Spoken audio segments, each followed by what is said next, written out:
समय का रहस्य, गांव का छुपा हुआ दरवाजा। गांव रामपुर में रहने वाला 16 साल का अर्जुन बाकी लड़कों से थोड़ा अलग था। जहां बाकी बच्चे मोबाइल गेम और क्रिकेट में लगे रहते थे, वहीं अर्जुन को पुरानी चीजें ढूंढने और रहस्यमयी कहानियां सुनने का शौक था।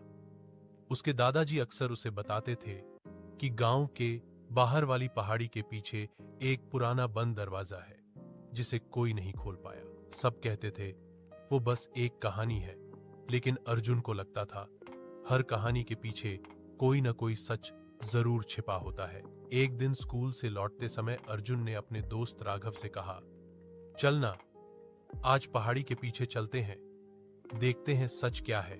राघव पहले तो डर गया, अरे पागल है क्या, वहां सांप बिच्छू होंगे। लेकिन अर्जुन के जिद के आगे उसे मानना पड़ा। दोनों साइकिल लेकर निकल पड़े। सूरज ढल रहा था और आसमान हल्का नारंगी हो चुका था। जैसे जैसे वे पहाड़ी के पीछे पहुंचे, हवा ठंडी होने लगी। वहां अजीब सी शांति थी, ना पक्षियों की आवाज, ना इंसानों की। कुछ दूरी पर उन्हें पत्थरों से ढकी एक पुरानी दीवार दिखी। दीवार के बीचों बीच लोहे का जंग लगा दरवाजा था। अर्जुन की आंखें चमक उठी। देख, यही है वो। दरवाजे पर अजीब से निशान बने थे, जैसे किसी पुराने समय की भाषा में लिखावट हो।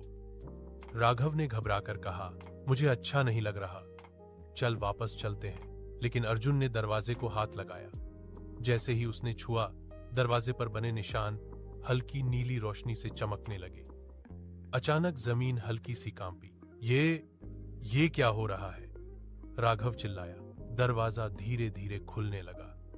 अंदर अंधेरा था, पर बीच में हल्की नीली रोशनी घूमती दिखाई दे रही थी, जैसे कोई चक्र। अर्जुन बिना सोचे अंदर चला गया। राघव मजबूरी में उसके पीछे गया। अंदर एक गोल कमरा था। बीच में पत्थर का बना एक बड़ा गोल चक्र था, जिस पर वही निशान बने थे जो दरवाजे पर थे। जैसे ही अर्जुन उस चक्र के पास गया, हवा तेज चलने लगी और फिर सब कुछ घूमने लगा। अर्जुन को लगा जैसे वो गिर रहा है, बहुत तेज। जब उसने आंखें खोलीं, तो वह उसी पहाड़ी के पास खड़ा था, लेकिन सब कुछ अलग था। गांव दिखाई दे रहा था, पर कच्चे घरों की जगह मिट्टी के झोपड़े थे। लोग पुराने कपड़े पहने हुए थे। ये हमारा गांव है? राघव ने कांपते हुए पूछा। अर्जुन ने देखा सामने एक आदमी तलवार लेकर खड़ा था। तुम कौन हो? किस राज्य से आए हो? उस आदमी ने सख्त आवाज में पूछा। राज्य, तलवार। अर्जुन को समझ आ गया वे किसी और समय में आ गए हैं। हम रास्ता भटक गए हैं, अर्जुन ने संभलते हुए कहा। उसी समय गांव में शोर मचा। दुश्मन सेना आ रही है। लोग भागने लगे। वह आदमी बोला, अगर तुम सच में यहां के नहीं हो तो साबित करो। हमारे साथ चलो और गांव की रक्षा में मदद करो। राघव ने धीरे से कहा। अर्जुन, हम क्या करें? अर्जुन ने गहरी सांस ली।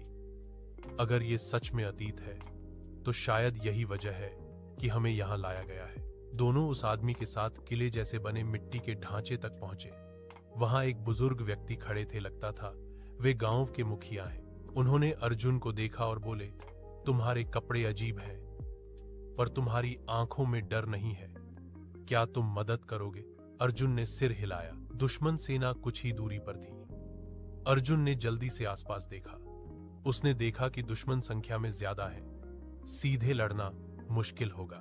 उसे अचानक याद आया, स्कूल में उसने रणनीति के बारे में पढ़ा था। उसने मुखिया से कहा, सीधे लड़ाई मत करो, खेतों में सूखी घास है। अगर हम आग की दीवार बना दें तो उनकी सेना घबरा जाएगी। मुखिया ने उसकी बात मानी। जल्दी जल्दी सूखी घास इकट्ठी की गई। दुश्मन जैसे ही पास आए, आग जलाई गई। धुआं और लपटें देखकर दुश्मन सेना रुक गई। घबराहट फैल गई। गांव वालों ने उसी मौके का फायदा उठाकर हमला किया। कुछ ही देर में दुश्मन पीछे हट गए। गांव में खुशी की लहर दौड़ गई। मुखिया ने अर्जुन और राघव को गले लगाया। आज तुमने हमारा भविष्य बचा लिया। अर्जुन चौंका। भविष्य? मुखिया मुस्कुराए। हां, अगर आज गांव हार जाता तो ये गांव कभी बसता ही नहीं। तुम्हारा अस्तित्व भी शायद नहीं होता। अर्जुन के रोंगटे खड़े हो गए। क्या इसका मतलब?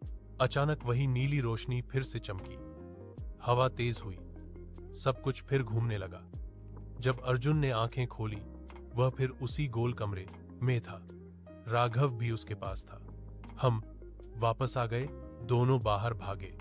दरवाजे के बाहर वही पहाड़ी, वही आधुनिक गांव, लेकिन एक चीज अलग थी। पहाड़ी के पास एक पत्थर लगा था जिस पर लिखा था, इस गांव को बचाने वाले दो अज्ञात वीरों की स्मृति में। अर्जुन और राघव ने एक दूसरे को देखा। उनके नाम नहीं थे, लेकिन उन्हें पता था कहानी यहीं खत्म नहीं हुई, क्योंकि जैसे ही अर्जुन ने पीछे मुड़कर देखा, दरवाजा फिर से हल्का चमकने लगा और इस बार उस पर एक नया निशान उभरा था। आगे का रहस्य जानने के लिए कमेंट में पार्ट 2 लिखकर जाए।